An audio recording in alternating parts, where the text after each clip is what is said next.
페이지 213페이지 한번 보도록 하겠습니다. 그럼 212페이지, 213페이지 보면 그 자주점유, 타주점유 이렇게 나와가지고 내용 자체는 별로 없는데요.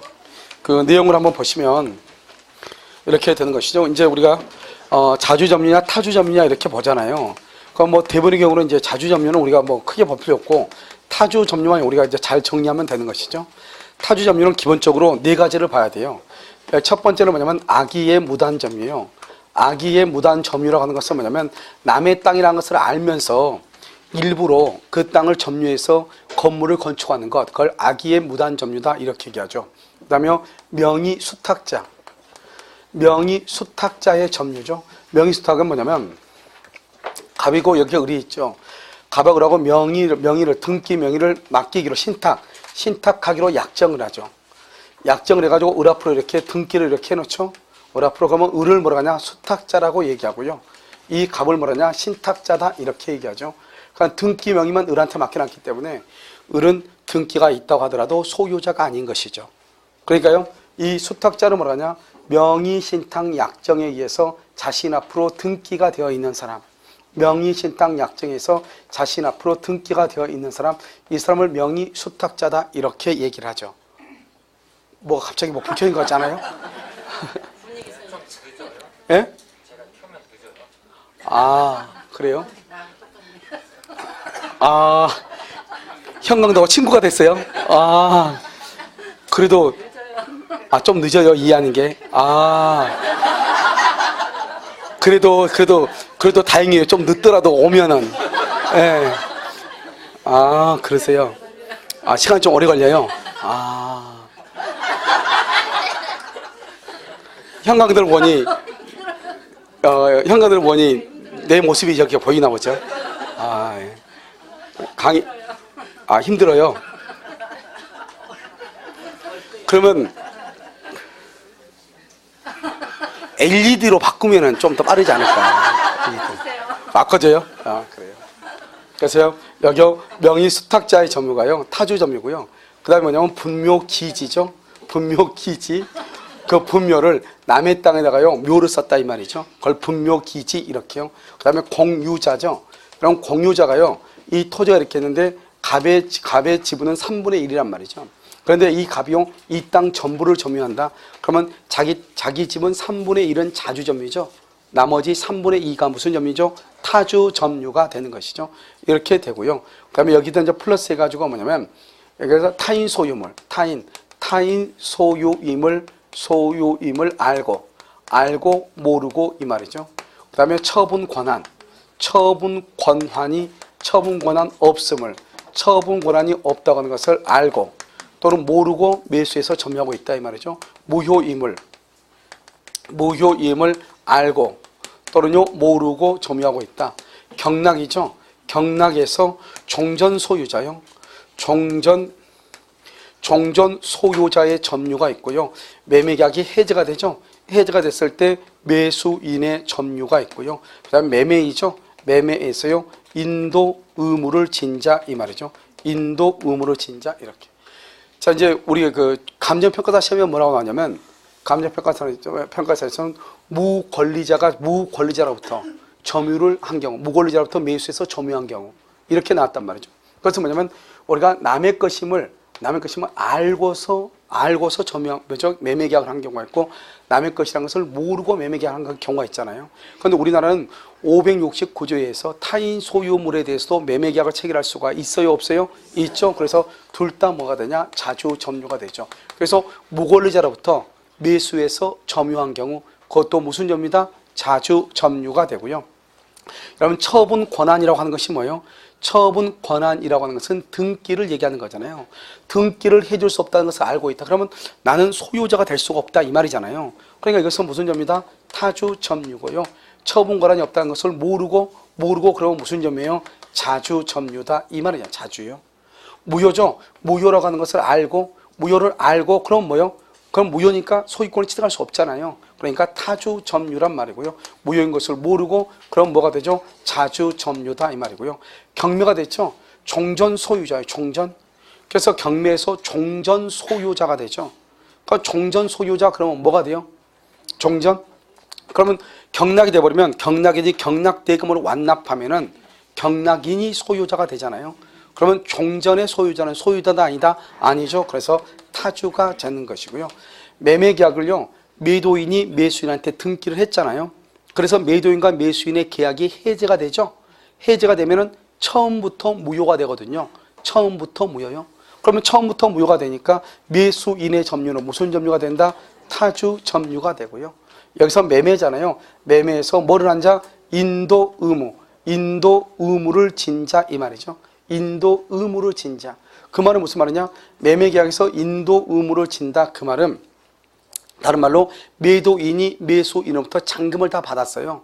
잔금을 다 받고 이제는요 목적물만 인도하면 되거든요. 그러면 우리가 잔금을 다 받았을 때는 이제는 더 이상 이 땅은 내 땅이다 아니다? 아니다. 그래서 이것을 뭐라 한다? 타주 점유다. 이렇게 이것을 정확하게 구별하는 게 중요해요. 그 다음에요 점유자가 있죠. 점유자. 점유자가 소유자를 상대로 소송을 제기했죠. 그래서 소를 제기해 가지고요 점유자가 패소를 해요. 점유자가 패소를 해서도 여전히 무슨 점유냐? 자주 점유가 되고요. 그다음에 여기 소유자가요. 소유자가 누구를 상대로? 점유자를 상대로 소송을 제기했다가요. 그래서 여기를 소를 제기하죠. 그래서 점유자가 패소를 또 해. 점유자가 패소해도 패소하면 무슨 점유가 되냐? 타주 점유가 되죠. 왜냐하면 소유자가 점유자를 상대로 소송을 제기했다. 그러면 점유자가 패소했단 말은 소유자가 승소했다 이 말이잖아요. 그러면 이 물건은 이제 소유자 거라고 하는 것이 판명이 됐잖아요. 그러니까 점유자의 점유는 패소할 때부터 타주가 되는 것이고 점유자가 소유자 상대로 점유자가 소송을 제기했는데 점유자가 패소했다 할지라도 여전히 자주 점유가 된다 이 말이죠. 그래서 점자를 보면 속이 탄다 이렇게 암기하라고 그랬죠. 점자. 그래서 점유자가 소유자를 상대로 소송을 제기한다. 패소했다. 여전히 자주고 소유자가 점유자를 상대로 패소했다. 타주가 된다 이 말이죠. 그런데 중요한 것은요. 여기서 보면 둘 다 패소를 하잖아요. 패소하게 되면 둘 다 소를 제기할 때부터 무슨 점유가 된다? 악의 점유자가 된다 이 말이죠. 그래서 악의 점유자가 된다 이 말이죠. 그래서 소를 뭐 할 때부터 소를 제기할 때부터 패소하죠. 패소하게 되면 소를 제기할 때부터 무슨 점유가 된다? 악의 점유자가 된다 이런 말이에요. 이해되시죠? 이것을 우리는 뭐라고 한다? 그것을 뭐라면 자주점이냐 타주점이냐 이렇게요. 그 다음에요. 이렇게 토지가 노랑진에 이렇게 토지가 있잖아요. 토지가 있는데 이것이 등기가 갑으로 되어 있죠. 갑이요. 그런데 이거를 점유죠. 점유를 누가 하냐? 을이 이렇게 하거든요. 그러면 등기가 갑인데 이 사람이 뭐가 된다? 소유자가 이렇게 되죠. 소유자 이렇게. 그럼 이게 점유를 하죠. 점유하게 되면 어떻게 돼요? 이 사람이 지금 점유를 하잖아요. 점유를 하는데 이 소유자 이 사람이 뭐죠? 미국에서 살고 있는데요. 이 사람이 나중에 귀국을 하죠. 귀국을 해서 내 땅을 돌려달라고 하죠. 이 사람을 회복자라고 얘기하죠. 그래서 점유자가 남의 땅을요, 뭐죠? 노랑진에 있는 땅을 버려진 땅인 줄 알고 이 사람이 이 땅에서 농사를 지어가지고 수익이 3천만 원이 있다 이 말이죠. 그럼 농사를 짓기 위해서 비용이 들어간 게 1,000만 원이 들어갔다 이 말이죠. 그럼 이 수익 3천만 원을 을이 가질 수 있는가? 비용 1,000만 원을 갑한테 청구할 수 있는가? 이런 말이죠. 그 다음에요. 또 이 사람은요, 진정한 소유자가 이제 기국해가지고 자기 땅이라고 갑자기 그러니까요. 이 땅을 돌려줘야 되잖아요.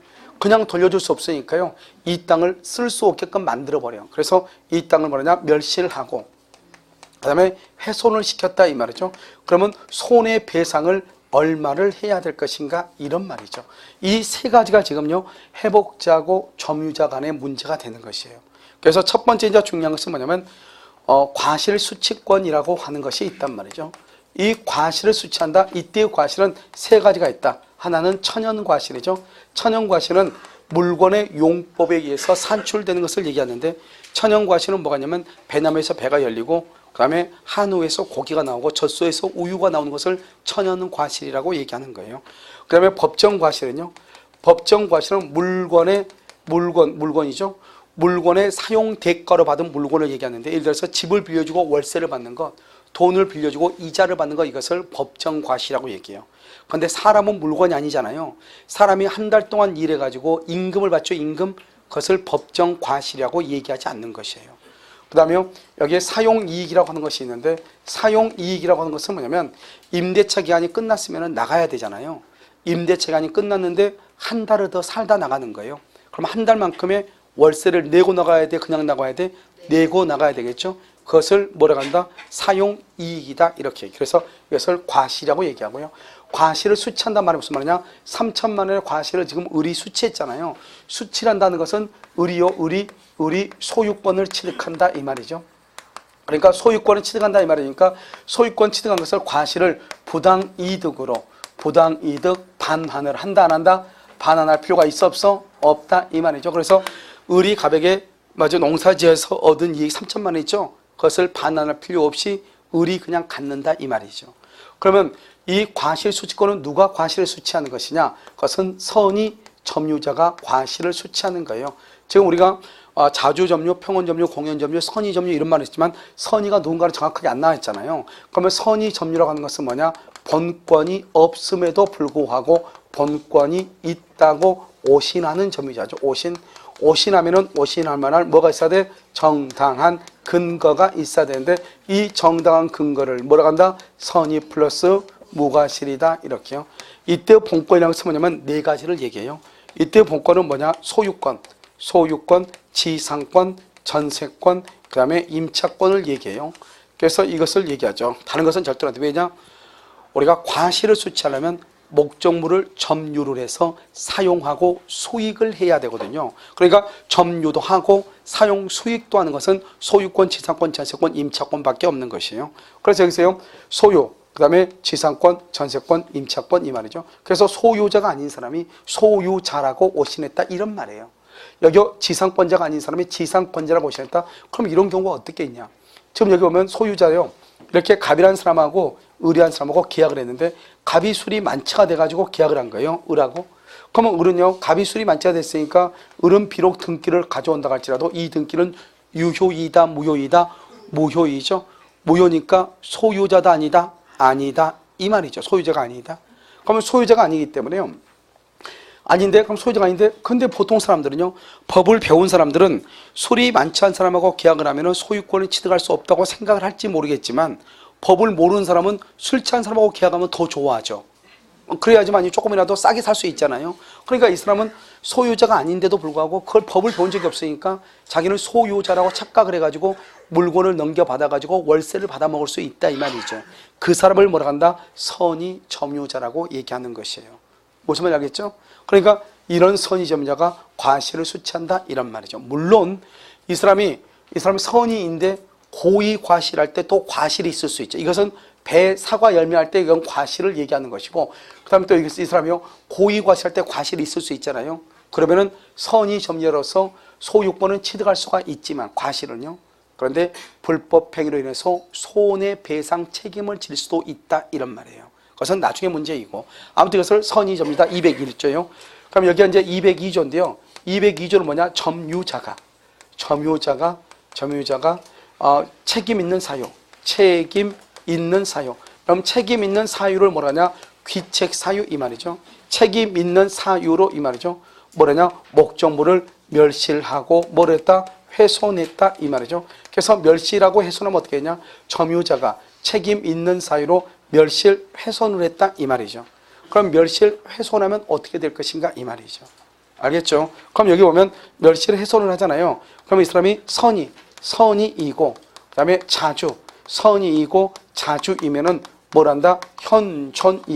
현존이익을 반환하고 그럼 선의가 아니고 악이이거나 또는 자주가 아니고 타주이거나 그러면 손해 전부를 배상하는 거예요. 그러니까 점유자가요 책임 있는 사유로 이 말은 일부러 이 말이죠. 일부러 목적물을 멸실 훼손을 했거든요. 일부러 멸실 훼손했다고 해가지고 손해배상을 전부 다 한다 그러면 큰일 나. 손해배상을 전부 다 하는 것이 아니고 그 사람이 선의였고 점유할 때 자주 점유였냐 이 말이죠. 그러면 꼭 그렇게 나와. 선의로서 소유의 의사를 가지고 이렇게요. 그러면 선자죠. 선자 현존 법칙이다 이렇게. 선자 현존 이렇게. 선의이고 자주이면은 현존 이익을 반환한다 이런 말이죠. 그것을 선자 현존 이렇게 얘기를 하는 것이에요. 무슨 말인지 알겠죠? 선자 현존. 그러니까 선의인데 타주가 될 수 있고 악의인데 자주가 있을 수 있죠. 그러니까 근데 여러분 덥지 않으세요? 그리고 이걸 선자 현존이다. 이렇게. 알겠죠? 이렇게 얘기를 하는 것이에요. 자, 그 다음에 여기요. 203조는요. 203조는 뭐냐? 비용, 상환, 청구권이다. 이렇게요. 이때 비용이라고 하는 것은 뭐냐? 비용은 선이 이고 악이 이고를 불문하고 청구할 수 있고요. 이 비용은 임의 규정이에요. 임의 규정이고 그다음에 포기할 수 있죠. 이 비용에 대해서는 또 뭘 행사할 수 있다? 유치권을 행사할 수 있죠. 그런데 이 203조는 뭐냐면 203조는 법률 관계. 법률 관계라고 하는 것은 계약 관계가 있느냐 없느냐. 있으면은 만약에 예를 들어서 임대차죠. 임대차는요. 626조에 의해서 비용을 청구하는 것이고요. 법률 관계가 없다. 법률 관계가 없다. 그럼 그런 경우는요. 203조에 의해서 해결하는 거예요. 예를 들어서요. 절도범이 수리비를 지출했다면 절도범이요. 그러면 절도범한테 내가 수리해달라고 부탁을 했어 안 했어요? 안 했죠.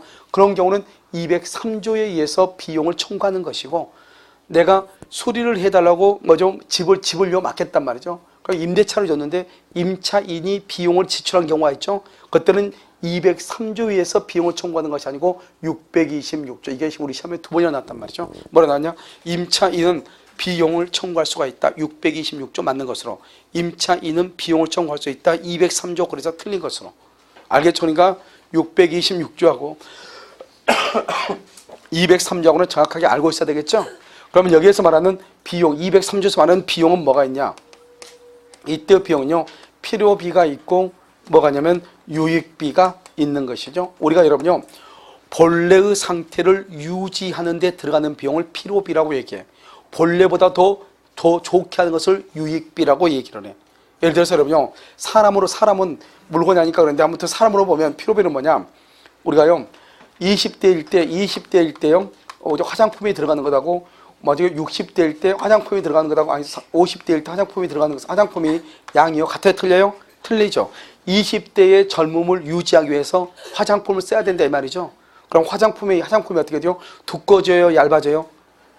두꺼워져 얇아져? 두꺼워지겠죠? 그건 뭐냐? 그걸 이때 들어가는 비용을 필요비라고 하는 거예요. 20대의 젊음을요 내가 유지하고 싶다 이 말이죠. 그러면 아무래도 화장품이 이것저것 많이 들어가 적게 들어가? 많이 들어가죠. 알겠죠? 그러니까 본래의 상태를 유지하고 싶다 이 말이죠. 그런데 유익비라고 하는 것은 뭐냐? 우리가 성형을 했다 이 말이죠. 그래서 어떤 사람들은요 쌍꺼풀 하나만 했음에도 불구하고요 사람이 전혀 이미지가 다르고 너 너무 예쁘다 이런 말 하잖아요. 그것은 계량이죠. 나름대로 턱도 깎고 이마도 깎고 별거 다 깎았는데요 다른 사람이 봤을 때 너 요즘 좀 이상하다 그러면요 그것은 가치가 현존하지 않는 것이죠. 그래서 유익이라고 얘기하잖아요. 그래서 유익이라고 하는 것은 뭐냐? 뭔가를 계량을 해야 되고 계량했으면 그것이 가치가 현존해. 간단히 말하면 뭐냐? 초과 지붕을요 기와 지붕으로 바꿨단 말이죠. 바꿨으면 어떻게 해야 돼요? 그건 계량이죠. 그런데 어젯밤에요 태풍이 불어서 기와가 다 날아갔어. 그럼 가치가 현존한다 난다? 안 하죠. 그걸 유익이라고 얘기하지 않아요. 알죠? 그러니까 유익은 계량하는 것이고 이 유익비는요 누구의 선택이냐? 회복자의 선택. 이게 아주 중요해요. 회복자의 선택에서 지출한 비용이나 증가액 둘 중에 하나를 선택하는 거예요. 그 다음에 유익비는 반드시요 필요비는 없어요. 유익비는 뭐가냐? 상당한 상환기간을 뭐 할 수 있다? 허여할 수 있고 허여하게 되면 유치권이 있다 없다? 없다. 그런데 내가 지금 얘기하려는 것은 뭐냐? 유익비는 우리 민법의 대원칙이야. 똑같아. 그 중에서 뭐냐? 회복자의 선택이에요. 그러니까 만약에 봐봐. 예를 들어서 점유자하고 소유자를 얘기하면 회복자는 누굴 얘기하죠? 소유자죠. 그러니까 소유자의 선택이에요. 전세권이죠. 전세권에서는 누가 소유자죠? 누가 회복자예요? 회복자가 누굴 얘기해요? 회복자가 누굴 얘기해요? 소유자를 얘기한다고 했죠? 소유자는 누구예요? 전세권 설정자의 선택에서. 임대차에서는 소유자가 누구예요? 임대인이죠. 그래서 임대인의 선택에서 이렇게 되는 거예요. 그러니까 항상 회복자, 다른 말로 소유자의 선택이다. 이것만 딱 알고 있으면 돼. 그래서 여러분이 만약에 아무 말이 없이요 전세권에 관한 선물을 만든 것 같은 것은 유익비는 전세권자의 선택에서 OX, X죠. 누구의 선택이다? 회복자. 다른 말로 누구다? 소유자의 선택에 의해서 이 말이죠. 그 다음에 여기 필요비죠. 필요비는 통상의 필요비가 있고 특별한 필요비 두 가지가 있죠. 그럼 여기 통상의 필요비는 뭐를 얘기하는 것이냐? 우리가 기계가 마모가 됐거나 또는 고장이 났죠. 고장이 나면은 수리하는 수리비용, 마모가 되면 기계를 교체해야 되겠죠.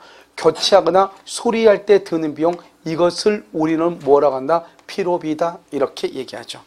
필요비. 그래서 교체나 수리할 때 드는 비용, 이것을 필요비라고 얘기하는 것이에요. 그 다음에 이것을 통상의 필요비고요. 특별 필요비가 있는데 만약에 과실을 수취했다. 통상 필요비는 내가 과실을 수취한 거 있죠? 그럼 그 비용의 비용 상환을 청구할 수가 있어 없어? 상환 청구를 못하는 것이고, 특별 필요비하고 유익비는요, 과실을 수취했어도 상환을 청구할 수가 있는 것이요. 이것을 얘기를 해. 그럼 우리는요, 여러분, 우리가 만약에 임대차에 가가지고 비용은 필요비하고 유익비가 있다 이렇게 얘기하면요, 그때 가가지고 필요비는 통상의 필요비, 특별 필요비 이렇게 얘기하는 사람이 있어. 알죠? 우리가 임대차에서는 통상의 필요비, 특별 필요비 이런 걸 구별하지 않아요. 그걸 구별하는 것은 203조에서 구별하는 거예요. 그냥 임대차나 전세권이나 지상권이나 이런 데서는 그냥 필요비, 유익비 이렇게 얘기하지, 통상의 필요비, 특별 필요비 이렇게 구별하지 않는다고요. 그것은 법률 관계가 없을 때, 예를 들어서 내가 차를 길거리에 세워놨더니 누군가가 내 차를 세차를 했다 이 말이죠. 나는 세차라고 세차해달라고 말 안 했잖아요. 그런데 세차를 했잖아요. 그러면 세차 비용을 누군가가 나한테 받아야 될 거 아니에요. 그런 사람은 악의여도 비용을 받을 수 있거든요. 악의여도. 그때 비용을 받을 때 203조에 의해서 비용을 받는다 이 말이죠. 무슨 말인지 알겠죠? 그래서 그것을 얘기해. 이것을 우리는요, 회복자하고 점유자 간의 관계다. 그래서 과실 수취권, 그 다음에 점유자가 책임 있는 사유로 목적물을 멸실을 훼손했을 때 선자 현존의 손해배상을 한다. 그 다음에 비용상환청구권 203조. 법률 관계가 없을 때. 법률 관계가 있다? 그러면 뭐라고 한다? 그 법조문. 예를 들어서 전세권의 경우는 309조와 310조로, 그 다음에 임대차의 경우는 626조로 이렇게 가는 것이에요. 무슨 말인지 아시겠죠? 그런데 여러분요, 환매 보면 뭐냐면 환매에서는 환매권자가 비용을 청구할 수 있다. 그랬을 때 뭐라 그러냐? 203조에 의해서 비용을 청구한다. 이렇게 딱 규정이 되어 있거든요. 환매의 경우. 그러니까 환매의 경우는 203조에 의해서 비용을 청구하면 되는 것이고. 무슨 말인지 알겠죠? 그거는 203조에서 비용을 청구한다고 법에 규정되어 있단 말이죠. 이것을 우리는 여기까지를 우리 뭐라나? 점유권이다. 그래서 점유권에서 중요한 것은 세 가지죠. 첫 번째요, 우리가 전번 시간에 했던 점유보호 청구권이 하나 있고, 그 다음에 여기요, 자주점유, 타주점유가 있고, 그 다음에 점유자와 회복자 간의 관계. 그런데 어느 것 하나를 가지고 요즘은 시험에, 다른 시험에서는 거의 이 점유자와 회복자 간의 관계가 시험에 나오거든요. 알았죠? 문제가 내기 쉽잖아요. 지문이 많으니까요. 그런데 지금요, 우리 시험에서는 뭐 그냥요, 점유에 관한 설명이 좀 많은 것을 드리는 것은 이렇게 길게, 알겠죠? 그냥 점유권 모든 것을 다 얘기하는 것이죠. 그렇게 해서 시험에 나오고 있다. 이렇게요. 그 다음에 이제 우리가 뭘 보냐? 소유권을 지금부터 봐요. 그러면 소유권이라고 하는 것은 뭐냐? 이 말이죠. 소유권. 여러분 여기 이제 소유권이 있죠? 소유권은요, 소유권은 뭐냐? 이것을 권리라고 얘기하죠. 그래서 소유권은 뭐가 있냐? 점유하는 점유 권능이 있죠. 점유 권능. 그 다음에 사용하고 수익하는 용익 권능이 있고요. 그 다음에 이것을 처분하는 처분 권능이 있죠. 처분 권능 이렇게요. 그래서 여러분요, 우리가 소유권은 권리인데 권리라고 하는 것은 권능으로 이루어져 있다 이 말이죠. 그래서 권리는 뭐냐? 권능을 구성 요소로 하는 것이다 이 말이고요. 권능이 모이면 뭐가 이루어진다? 권리가 이루어진다 이 말이죠. 그 다음에 소유권이라는 것은 뭐냐? 소유권은 영원한 성질, 그것을 항구성이라고 얘기하죠. 그래서 항구성이 있어가지고 소멸시효에 소유권은 걸리지 않는다 이 말이고, 이렇게 소유권은 이것을 뭐라냐? 완전 물권이다 이렇게 얘기하고요. 이 소유권은 뭐냐? 전면적 지배권이죠. 전면적 지배권이라고 하는 것은 뭐냐? 점유와 사용 수익과 처분을 다 하는 것, 그것을 소유권이다 이렇게 얘기하죠. 왜 그러냐? 점유만 하는 것이 있죠. 이것을 유치권이라고 얘기하고요. 사용하고 수익만 하는 것이 있죠. 이것을 지상권, 지역권, 전세권이라고 얘기하고요. 처분만 하는 것이 있죠. 질권하고 저당권이다. 이것을 우리는 뭐라고 얘기하냐? 이것을 제한물권이다 이렇게 얘기하죠. 제한물권, 이것을 완전물권 이렇게. 그러니까 제한물권이고 완전물권이고 차이가 있는 것이죠. 우리가 아까 혼동해서 얘기를 했죠. 점유와 사용수익과 처분이라고 하는 것은 따로따로 있는 것이 아니고 이 세 가지가 한꺼번에 섞여 있단 말이죠. 이것을 우리는 뭐라고 한다? 혼일성이다 이렇게. 그래서 이 혼일성 때문에 여기서 나오는 게 뭐다? 바로 혼동이라고 하는 것이 있고, 소유권은 뭐가 있냐면 소유권은 완전한 하나로 돌아가려고 하는 성질이 있거든요. 그것을 뭐라냐? 탄력성이라고 얘기를 하는 것이에요. 그러니까 만약에요, 소유자가 만약에 누군가한테 지상권을 설정을 했다 이 말이죠. 그러면 지상권자가 나중에 나가죠. 그러면 소유권은 완전한 소유권으로 유지가 되는 것이죠. 그것을 뭐라고 한다? 탄력성이다 이렇게 얘기하고. 그러니까 소유권의 탄력성이라고 하는 것은 소유권을 영원히 지배한다 이런 것은 없겠죠. 그러니까 만약에 예를 들어서 지상권을 설정을 했다 그러면 갑의 토지의 사용이 일시적으로 제한을 받죠. 그러다가 지상권자가 나가죠. 그러면 다시 원상태로 회복이 되죠. 그것을 뭐라고 한다?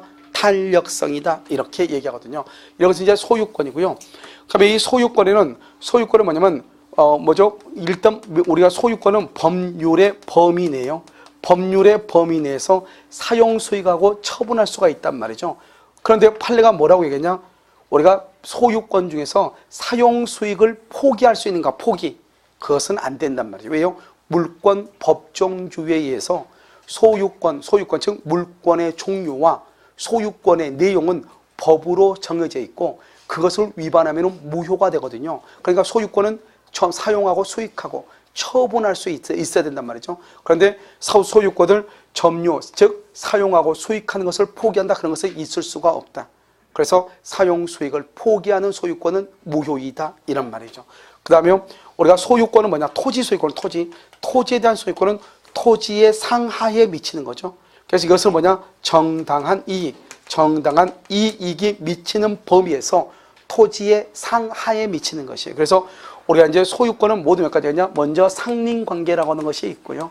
그 다음에 뭐냐? 취득시효가 있고, 그 다음에 뭐냐? 선의취득이라고 하는 것이 있고, 그 다음에 여기 첨부가 있죠. 첨부, 부합, 포나 가공이 있고, 그 다음에 무주물 선점, 매장물 발견, 유실물 습득 이런 것들이 있죠. 그 다음에 여기 공동소유, 공유가 있죠. 이 중에서 가장 중요한 것은 취득시효하고 공동소유가 중요하고요. 그 다음에 중요한 것은 상린관계죠. 그 다음에는 나머지는요 다 비슷비슷하죠. 그래서 우리가 여기서 이제 중요한 것은 상린관계, 취득시효, 공동소유 세 가지가 중요하죠. 그럼 먼저 상린관계를 보려면 어떻게 해야 되냐? 상린관계는 토지의 소유권이죠. 토지를 먼저 이거 경계죠. 경계를 가지고 토지 상하에 미치는 거잖아요. 소유권은 이건 갑의 땅이고 이건 을의 땅이란 말이죠.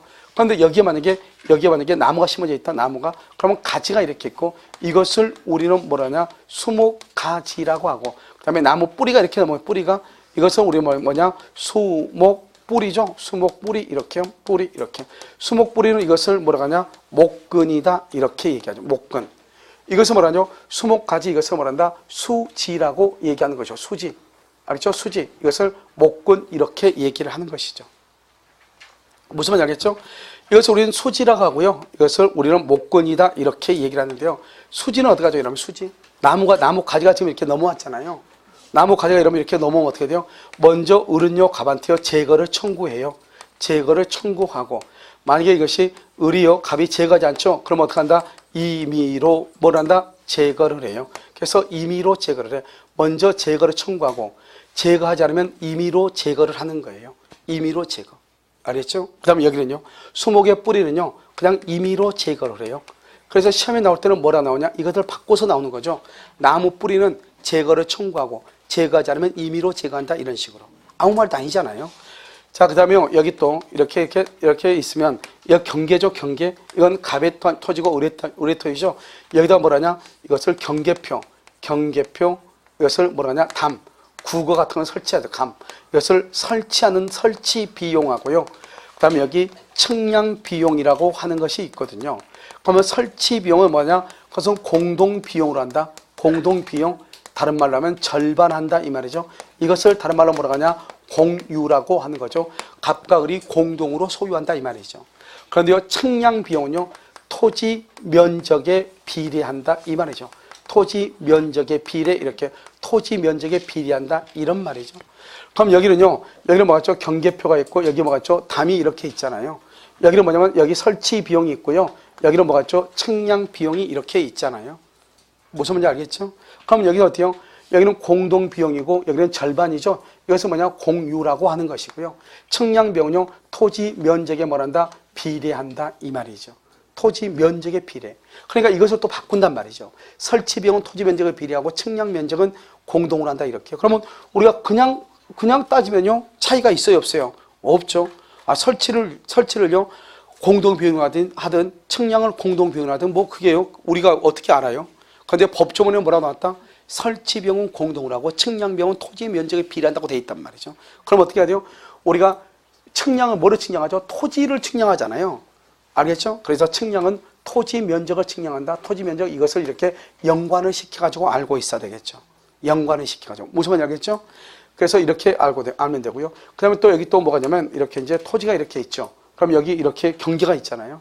그럼 여기서 건물을 뭐라 하냐? 신축을 하죠. 신축. 건물을 신축할 때는 어떻게 하느냐? 신축할 때는 가장 돌출된 부분이 있죠.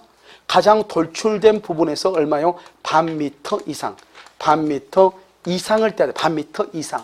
만약에 반 미터 이상을 떼지 않으면 건물에 철거를 청구할 수 있어. 그런데 만약에 건물이 완성이 되거나 몇 년이 경과했다? 1년. 1년이 경과하면 철거는 청구를 못하고 뭐만 청구한다? 손해배상만 청구한다. 그런데 아무튼 가장 돌출된 부분에서부터 반 미터 이상을 떼야 돼.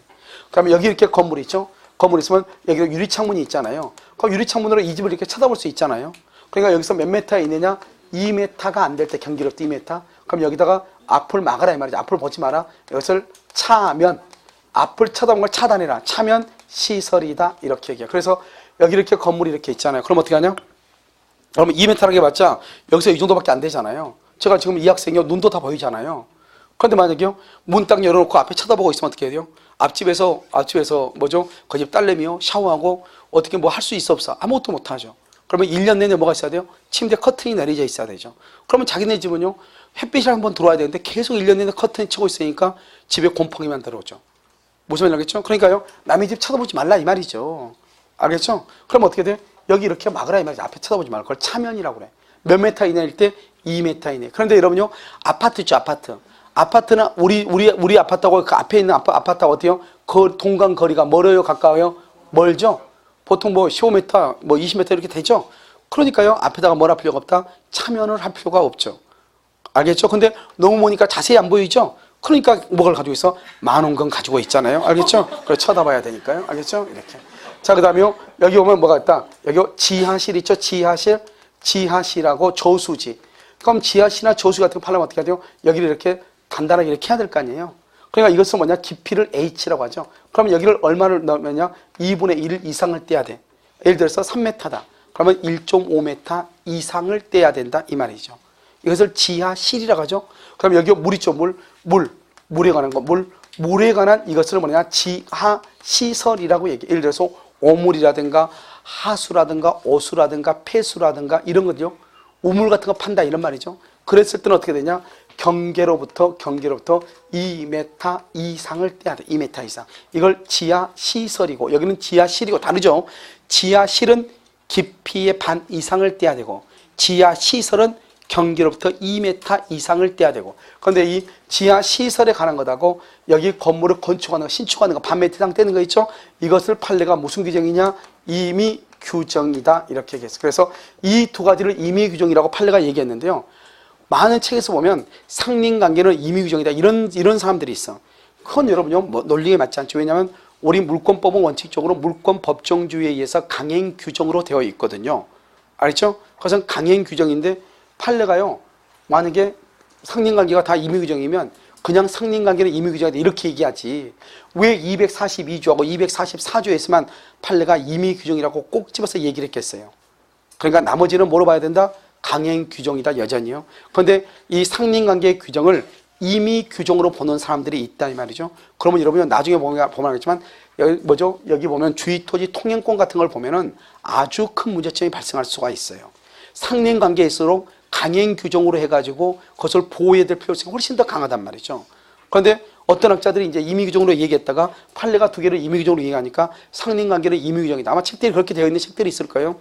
그것은 잘못된 것이에요. 알겠죠? 왜냐하면 판례는 두 개에서만 임의 규정이라고 얘기했고 나머지에 대해서는 얘기한 적이 없어.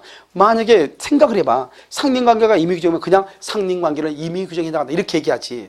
굳이 이 두 개에서만 왜 임의 규정을 얘기하고 다른 데서 아무 말을 하지 않았겠어요. 무슨 말인지 알겠죠? 그것은 물권법의 대원칙은 뭐다? 물권법은요 민법 제185조에 의해서 물권 법정주의죠. 그 물권 법정주의에 의하면 물권은요 법률 또는 관습법에 의하는 외에는 임의로 창설하지 못한다. 임의로 만들지 못한다. 그러니까 무슨 규정이다? 강행 규정이다 이 말이잖아요. 그러니까 이 두 개에서만 꼭 집어가지고 임의 규정이라고 얘기를 했겠죠. 그러니까 다른 것은 말을 했다 안 했다? 안 했다? 그 말이 아주 중요해요. 여기까지가 이제 상린 관계에 있어가지고 가장 기초적인 것을 이제 얘기하는 것이고, 그 다음에 이제 또 한 가지 중요한 것은 뭐냐? 주의토지 통행권이라고 하는 것이에요. 자요, 주의토지 통행권이라고 하는 것이 있거든요. 이 주의토지 통행권이라는 것은 봐. 이게 이렇게 있잖아요. 그러면 여기가 이렇게 공로란 말이에요. 공로인데 여기가요, 여기가 갑의 땅이고 여기가 을의 땅이고 여기가 이렇게 경계가 이렇게 있는 것이 경계가요. 그럼 여러분 생각을 해봐. 여기가 이렇게 경계가 이렇게 있잖아요. 있으면 이 땅하고 서로가 인접해 있잖아요. 인접해 있는데 이 땅을 우리 공법에서 뭐라고 얘기해? 맹지라고 얘기하잖아요. 그럼 맹지는 농사를 지을 수 있어 없어? 없죠. 왜요? 여기 길에서 들어가야 되는데 남의 땅을 바꾸어 들어갈 수는 없는 거잖아요. 그럼 어떻게 해야 돼요? 을은 갑한테요, 여기다 이렇게 길을 내달라고 청구할 수 있는 권리가 있거든요. 그것을 뭐라고 한다? 주의토지를 통행할 수 있는 권리다 이 말이죠. 그걸 주의토지 통행권이라고 얘기해. 그런데 만약에 이걸 여러분 임의규정이라고 해봐. 그러면 을은요, 갑한테요, 통행권을 포기할 수가 있다 이 말이죠. 그럼 평생 이 땅을 그러면요 어떻게 돼요? 쓸 수가 있어 없어? 없잖아요. 말이 안 되죠. 우리가 여러분 학교에서 보면 여러분 토지 공개념이라는 거 나와 안 나와? 나온단 말이죠. 학교에 나와 토지 공개념. 그래서 토지는 더 이상 늘어날 수가 있어 없어? 없죠. 그걸 부증성이라고 그러죠. 그 부증성 때문에 했대요. 있는 유한한 자원을 더불어 같이 잘 사용을 해야 될 거 아니에요. 그런데 만약에 이것이 임의규정이다 해버리면은 그러면 을은 주의토지 통행권을 포기한다 이렇게 했다 해봐. 그러면 임의규정이니까 포기가 돼버리죠. 그러면 여기서 길 내달라고 할 수 없죠. 그러면 이 땅을 그러면 평생 그러면 썩어버리죠. 그렇잖아요. 그러니까 여러분요, 상린관계의 규정이 임의규정이다 하는 그것은 앞뒤로 논리가 맞지 않아요. 왜냐하면 이 상린권이라는 것은 소유권으로부터 당연히 나오는 거거든요. 소유권은 물권이고 물권은 강행규정이란 말이죠. 그러니까요, 여기서 보면 서로가 인접해 있죠. 인접했으니까 상린이죠. 상린. 서로 상자. 서로가 인접해 있다 이 말이죠. 그러면 을이요, 자기 땅이 아니고 남의 땅을 걸어 다니겠다는 거잖아요. 그러면은 보상을 해야 돼, 안 해야 돼? 해야 되겠죠. 그래서 첫 번째요, 보상 의무가 있는 것이에요. 그런데 이 사람이 보상 의무를 하지 않죠. 그러면 그것은 채무 불이행이 될 뿐이고 도로를 폐쇄하면은 안 되는 것이에요. 채무 불이행이 될 뿐이다 이 말이죠. 그럼 여러분, 채무 불이행이 된다는 말이 무슨 말이에요? 채무 불이행이 된다. 그럼 채무 불이행이 될 뿐이다. 그 말의 뜻은 이 을이 만약에 보상을 하지 않더라도 을은 계속 길을 걸어 다닐 수 있다 이 말이고, 만약에 을이 돈을 안 주면 갑은 을을 상대로 법원에 소송을 제기해가지고 판결문을 받아와가지고 그 다음에 을의 땅을 경멸해서 돈을 받든지 해야지. 그렇다 해서 도로를 폐쇄하면 안 된다 이 말이고, 그 다음에 남의 땅이니까 걸어 다닐 때 손해가 많게 해야 되겠어? 손해가 적게 해야 되겠어? 손해가 갑한테 손해가 적게 해야 되고, 그 다음에 세 번째는요, 만약에 을이 보상을 했다. 을이 보상을 했으면 을로부터 허락받은 자가 누가 있죠? 지상권자, 전세권자, 이런 사람들은 보상한다 안 한다? 안 하죠. 왜냐면 을이 이미 했는데 을이 지상권이나 이 땅을 지상권이나 전세권이나 임대차를 줄 수 있잖아요. 그러면 그런 사람들은 다시 보상할 필요가 있다 없다? 없다 이런 말이고, 그 다음에 을의 편의를 위해서 을의 편의를 위해서 길을 옮겨달라고 할 수 있다 없다? 없다 이런 말이고요. 만약에 갑의 토지가 이용 상황의 변화가 생겼다. 무슨 말이냐? 여기에 온천수가 개발이 된다 이 말이에요. 여기에요. 그럼 어떻게 해야 돼요?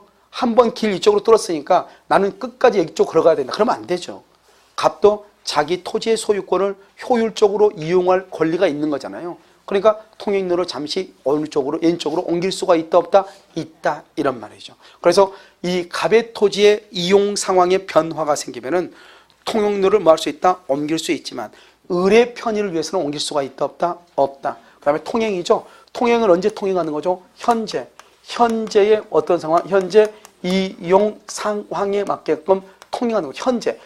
그래서 우리가요, 건축법에 보면 도로의 폭이 4m를 인정한다고 되어 있거든요. 그렇다고 해서 무조건 4m를 인정을 해줘야 되는 것이 아니고 현재의 이용 상황에 맞게끔 인정을 해. 만약에 그 사람이 차도 없이 그냥 걸어 다니면 한다? 그러면 2m만 인정해도 충분하잖아요. 그러니까 반드시 4m를 인정할 필요가 없고, 장차의 이용 상황에 맞게끔 미리 된다 안 된다? 안 된다 이런 말이고, 미리 안 돼요. 그 다음에요, 이미 통행로가 있다. 이미 통행로가 있다 할지라도 그러면 다시 인정할 수가 있다 이 말이죠. 왜요? 지금 여기 보면 도로가 이렇게 통행로가 이렇게 있단 말이에요. 근데 너무 이게 좁잖아요. 차가 들어 다녀야 되는데 그러면 더 넓혀야 되잖아요. 그러면 이미 통행로가 있어도 차가 들어다녀야 된단 말이죠. 그러면 4m를 인정해 달라고 할 수가 있다 이 말이고, 그 다음에요 여기에 새롭게 도로가요 개설이 됐어. 개설이 되면 어떻게 돼요? 우리는 이쪽으로 걸어 다니면 되죠. 그러니까 이쪽에 이 주의토지 통행권은 뭐가 된다? 소멸하는 것이고, 그 다음에 여기 통행이죠. 통행은 그야말로 걸어 다니는 거잖아요. 그런데요 만약에 을이 갑의 토지를 배타적으로 점유하고 있다. 배타적으로 점유, 다른 지배하고 있다 이 말이죠. 점유하고 있느냐 없느냐? 있다. 그러면 토지의 반환을 뭐 할 수 있고 청구할 수 있고, 배타적으로 점유하고 있지 않다. 반환 청구가 안 된다 이 말이죠. 그러니까 무슨 말이냐? 을이요 길을 내 가지고 거기다 담을 싸 가지고 자기 혼자 쓰고 있다 이 말이죠. 그것을 점유한다고 얘기해. 그러면 갑은 을한테 그 토지를 나한테 돌려달라고 청구할 수 있다 이 말이죠. 그럼 이건 권리죠. 권리니까 어떻게 돼요? 권리는 만약에 권리에 대해서 방해물이 있다.